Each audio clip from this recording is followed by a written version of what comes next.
chegou o dia do Salmo 91, né? Então, eu vou tentar não me alongar, porque eu falo muito, gente, de verdade. Mas em nome de Jesus, o Senhor vai me dar limite aqui. Antes de eu começar, eu só queria contextualizar para que vocês entendam qual é a minha linha de raciocínio aqui, porque muitos de vocês não me conhecem, então eu tenho como profissão, eu sou comunicóloga, então eu trabalho com comunicação. Então vocês vão ver que conforme eu for falando, eu vou dar ênfase em algumas palavras.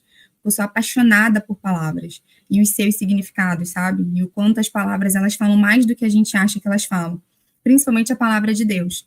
Então, eu vou estar nessa linha de raciocínio para que vocês entendam o porquê que eu fiz 2 esboços, né? Eu fiz um esboço no papel e eu tenho um aqui na minha frente, na tela do meu computador, mas é porque eu preciso circular palavras, eu preciso colocar esses significados, e eu vou compartilhar com vocês o que o Senhor colocou no meu coração, o que foi que eu entendi nessas palavras, e esses significados para que a nossa mente se abra e a gente entenda o que está ainda mais fundo, sabe? O que ainda está mais por trás daquilo que está sendo escrito ou sendo falado aqui.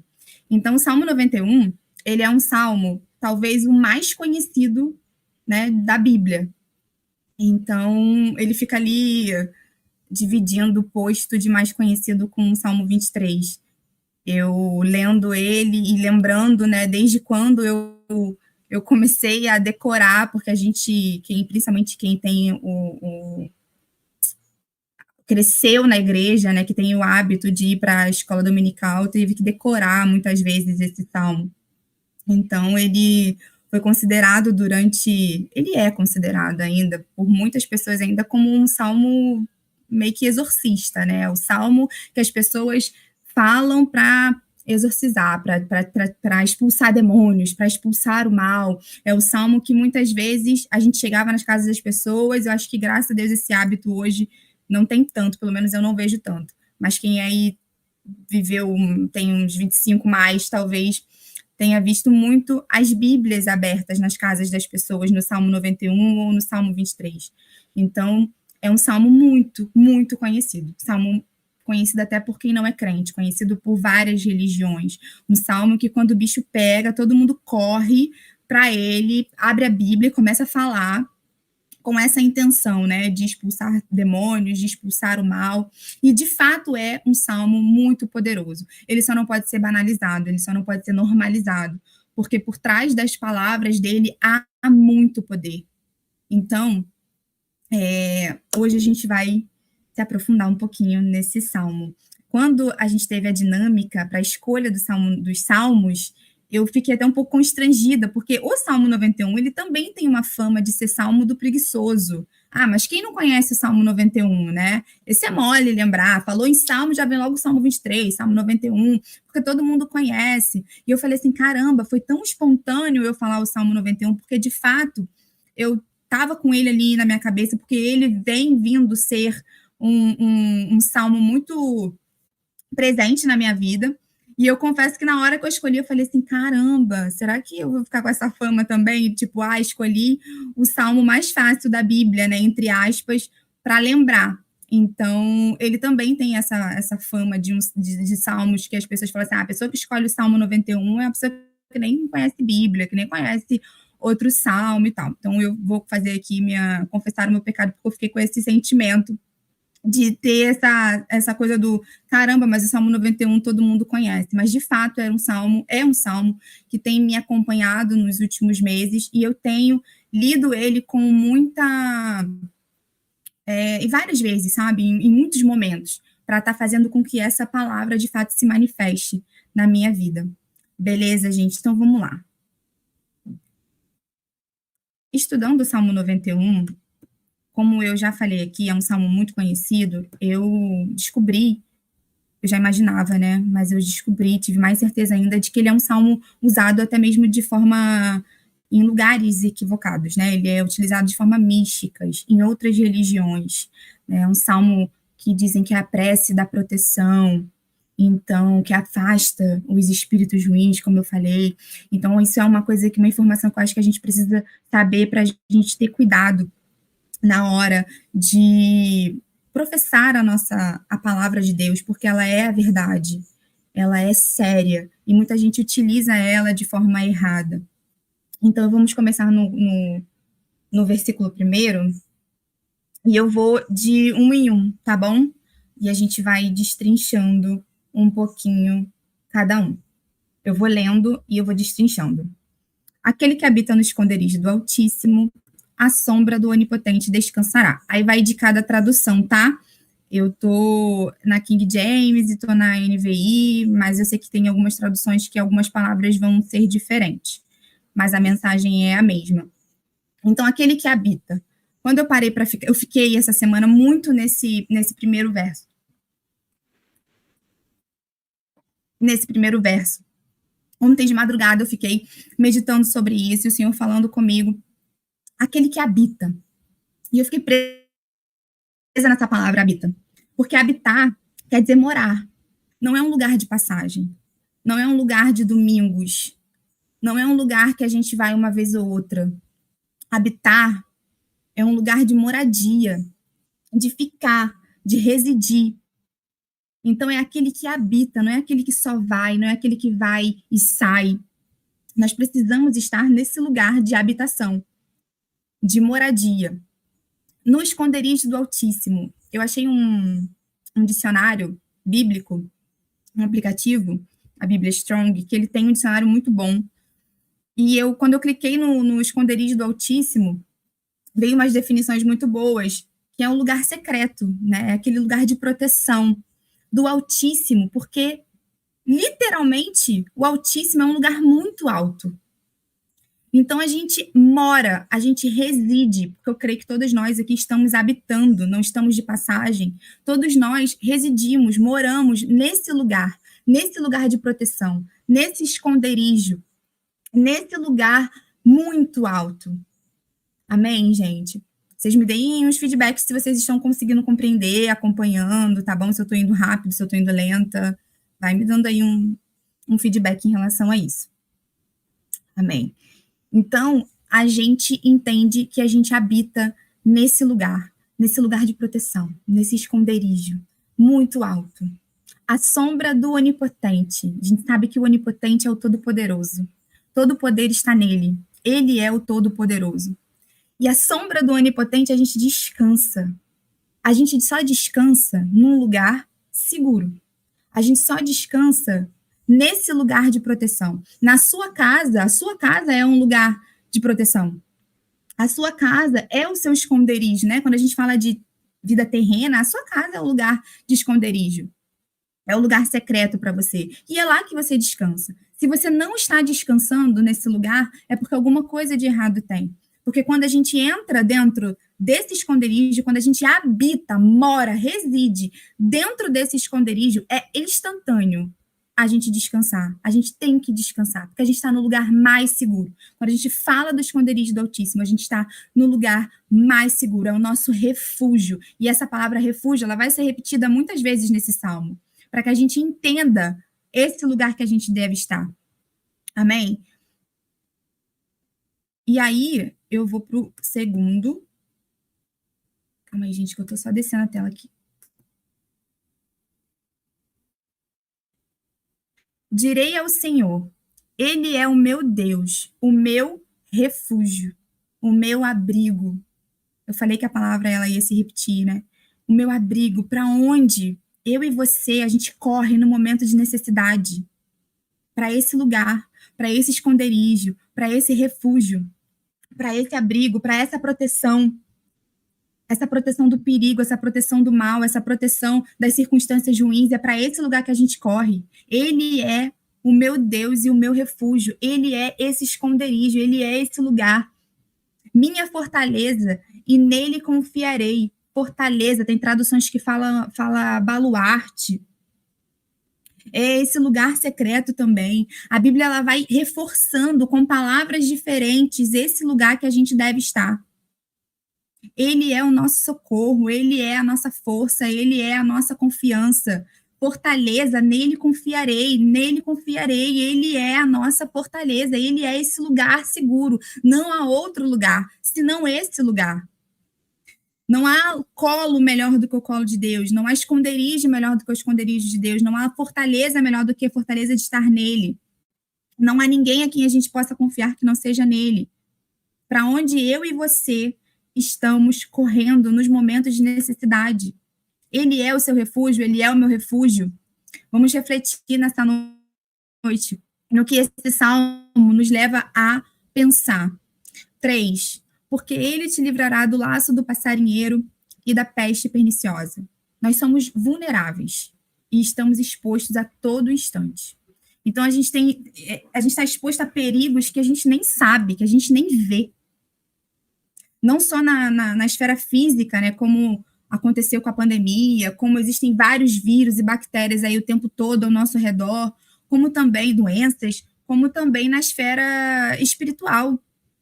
A gente passou por essa pandemia, muitos cristãos, infelizmente, né, se foram, e aí a gente pensa assim, mas essa palavra fala que ele livrará a gente da peste perniciosa, do mal e tal, e essas pessoas? Bem, a gente precisa entender que a Bíblia tem a verdade que diz que melhor é morrer, né? Morrer com o Senhor é lucro. Então, eu creio que essas pessoas, independente delas terem sido levadas por conta do Covid ou por conta de alguma doença, elas estão num lugar muito melhor do que nós. E nós estamos aqui fazendo com que essa palavra também seja uma verdade, porque nós passamos por essa pandemia. Pode vir, Pablo. Amém? Então, assim,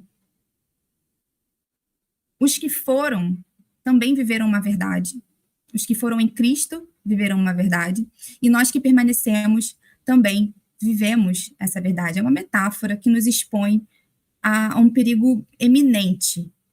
O diabo, ele arma perigo para a gente a todo momento. Mas essa palavra nos diz que nós somos protegidos, que ele vai nos livrar do laço do passarinheiro.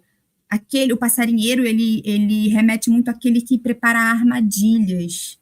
Quem prepara armadilhas o tempo todo para a nossa vida. Então, o Senhor está dando aqui para a gente essa promessa de que ele vai nos proteger do mal.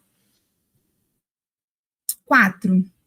Quando eu falo que às vezes eu não entendo a minha letra, é que eu dou uma pausa, gente, para tentar entender o que eu escrevi. 4. Ele te cobrirá com as suas penas e debaixo das suas asas te confiarás. A sua verdade será o teu escudo e broquel. Mais uma vez o Senhor falando sobre nos cobrir, nos dar essa proteção. Estarmos debaixo das suas penas, das suas asas. Nos cobrir do perigo, nos livrar do perigo. Mateus 23 fala, né, sobre essa passagem de estar debaixo das asas do Senhor. Então, o Salmo 91, ele fala muito sobre proteção, muito. A gente precisa ler ele debaixo desse cenário de proteção, para que a gente possa entender qual é a mensagem dele. O teu escudo e broquel, existem escudos que protegiam todo o corpo naquela época, né? Na época das guerras, do Antigo Testamento. Mas o broquel, ele é uma espécie de escudo menor, individual, usado normalmente no punho. Então, ele era uma arma de defesa individual, usada corpo a corpo, homem a homem, nas lutas. Então, aqui ele deixa claro essa proteção do Senhor, ele fala dessa proteção fraternal também, na primeira parte, né, de estar debaixo das suas asas. E isso não quer dizer que nada de ruim nos acontecerá. Nós cristãos precisamos viver também com a nossa perspectiva no céu. É lá que eu e você precisamos desejar chegar. Então, coisas podem acontecer com a nossa vida, mas o que a gente sabe é que o Senhor, ele vai nos proteger ao ponto de nos levar com ele para a glória.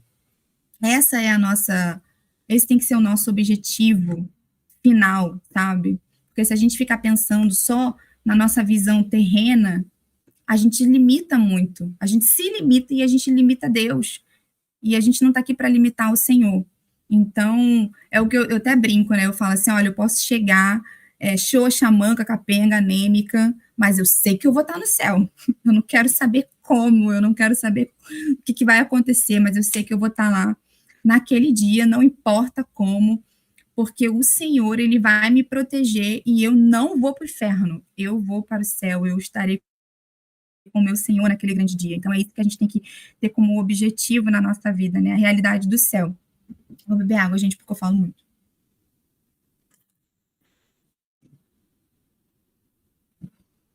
Onde eu parei? No 5.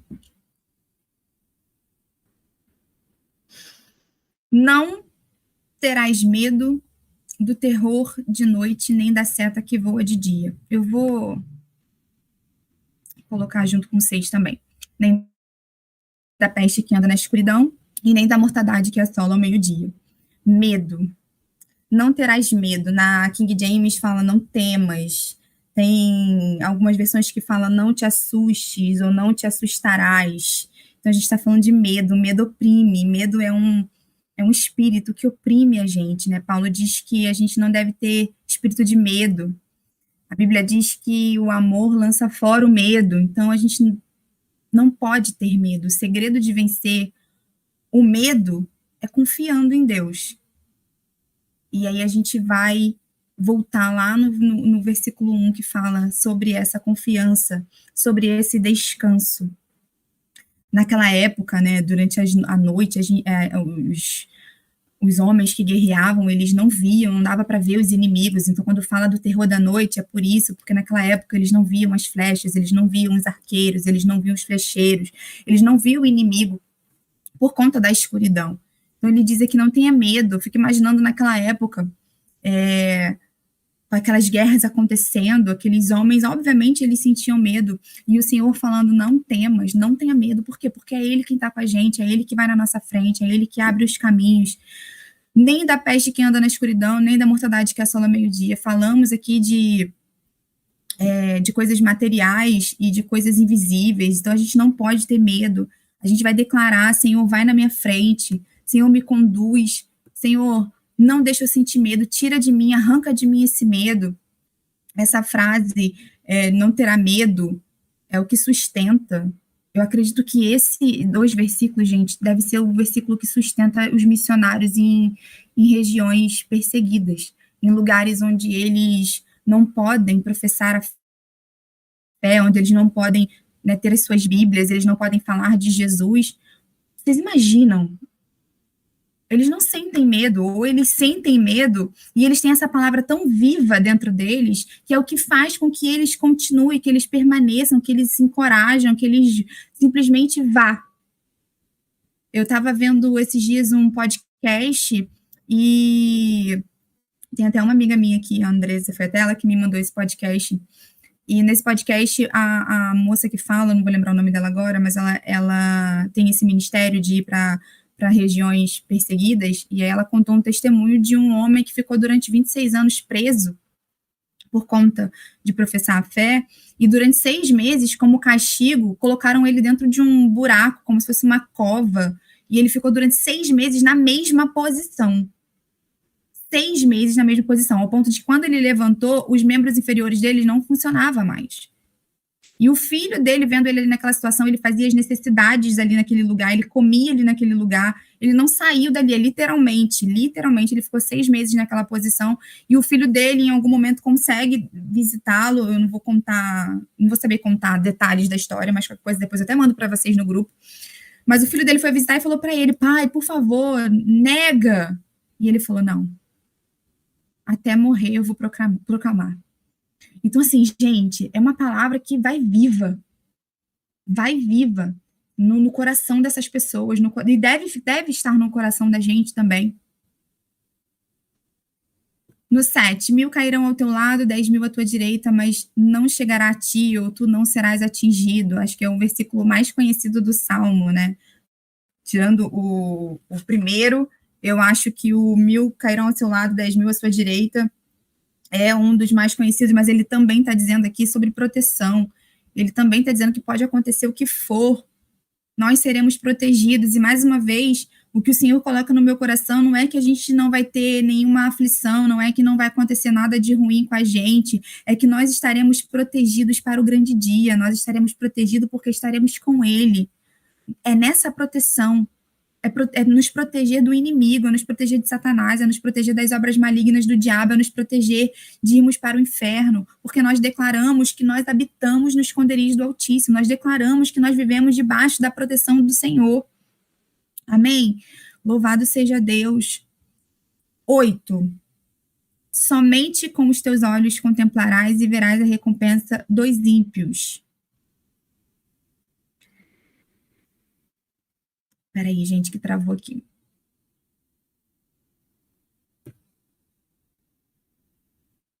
Mais uma vez, né? A gente fala sobre a soberania da proteção de Deus, porque nada e nem ninguém pode nos atingir.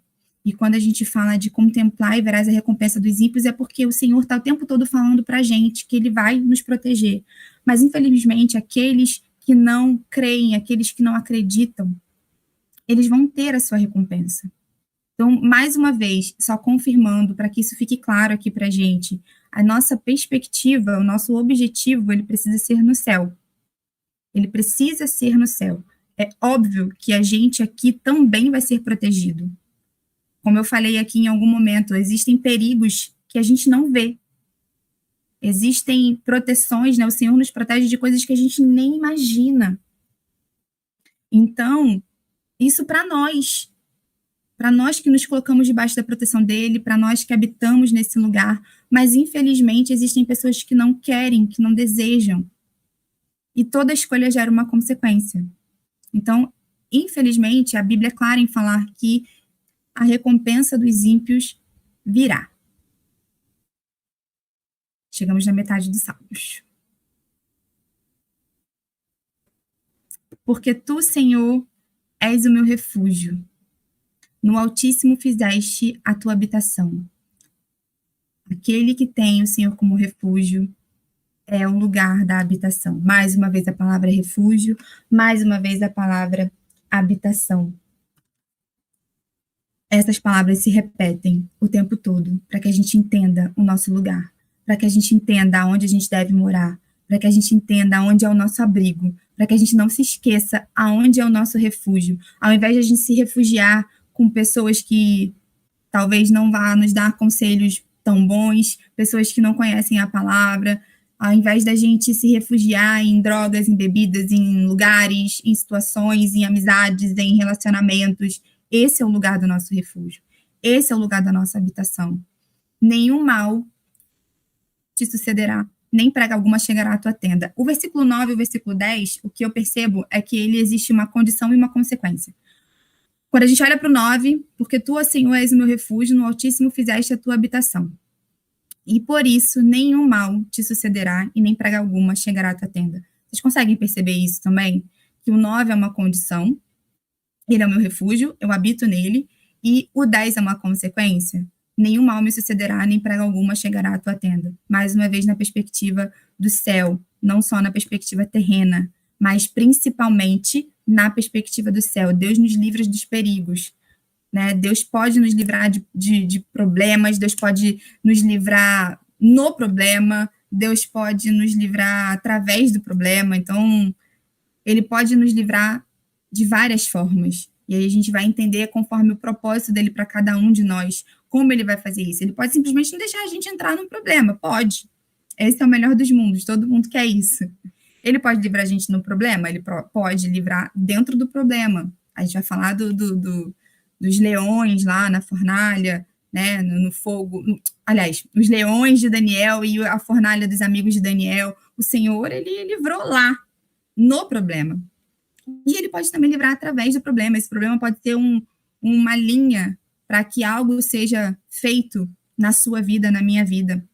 Então, ele pode, mas a gente precisa estar nesse lugar de habitação, nesse lugar de esconderijo. Tem uma frase que eu ouvi esses dias, que eu achei interessante, fala, crente desviado é endereço certo de tempestade. E aí a gente fala até do versículo que fala sobre a recompensa dos ímpios, né? Infelizmente, existem pessoas desviadas aí. E sempre vai ser endereço certo de tempestade para que essas pessoas possam vir, para que essas pessoas possam ser atraídas pelo Senhor.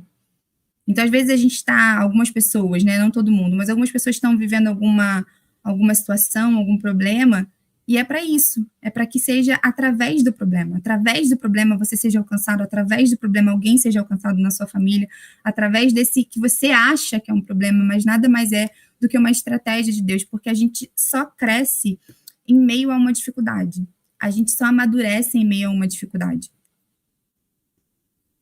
11. Porque aos seus anjos dará ordem a teu respeito para te guardarem em todos os teus caminhos. Mais uma vez, a proteção do Senhor sendo falada aqui. Mais uma vez, a proteção do Senhor explícita. O diabo, ele cita essa palavra para Jesus. Mas ele não cita a segunda parte. Então, a proteção dessa palavra, ela está na obediência e não na desobediência. O diabo, ele cita essa palavra para Jesus na expectativa de Jesus desobedecer, mas olha como a palavra ela é completa. Né? A gente não pode fazer de Deus ele ser o parceiro dos nossos erros.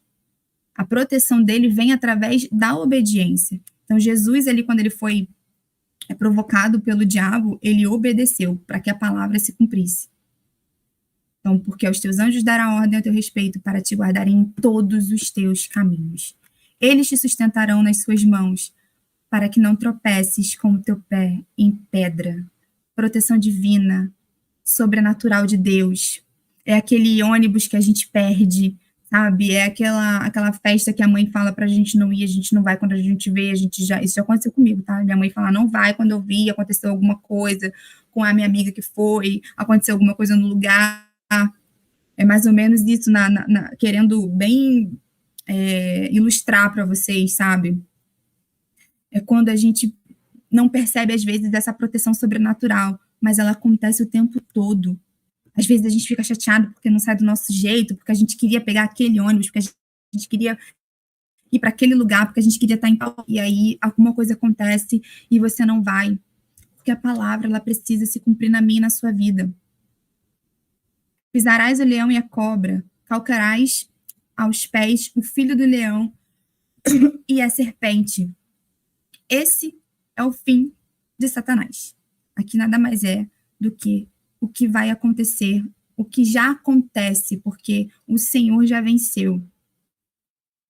Então, esse é o fim do inimigo, esse é o fim do diabo. Aqui, a partir do 14, já não é mais o salmista, e sim Deus falando com o salmista. E aí abre aspas, pelo menos na minha Bíblia abre aspas, eu não sei se em todas as versões tem essa aspas, para dar esse direcionamento. Porquanto tão encarecidamente me amou, também eu o livrarei, pô-lo-ei em alto retiro, porque conheceu o meu nome. Mais um verso com condição e consequência. Porquanto tão encarecidamente me amou, é uma condição. E a consequência, eu o livrarei, pô-lo-ei em alto retiro, pô-lo-ei em um lugar alto, porque ele conheceu o meu nome. Ninguém pode amar aquilo que não conhece. É esse relacionamento com Deus que faz com que a gente esteja debaixo dessa proteção. Então, esse verso, ele é muito, muito forte. É um dos mais fortes, assim, na minha opinião, que mais falam comigo. Porque a gente entende essa condição e essa consequência. A gente ama e ele nos livra. Ele nos coloca em um alto retiro, num lugar alto, num lugar de proteção. Ele me invocará e eu lhe responderei. Estarei com ele na angústia. Ou seja, teremos angústia, né? Mas ele diz que estará conosco e nos livrará. Dela o retirarei e o glorificarei. É uma promessa. Ele tira a gente da angústia. Ele passa a gente de nível, ele nos eleva.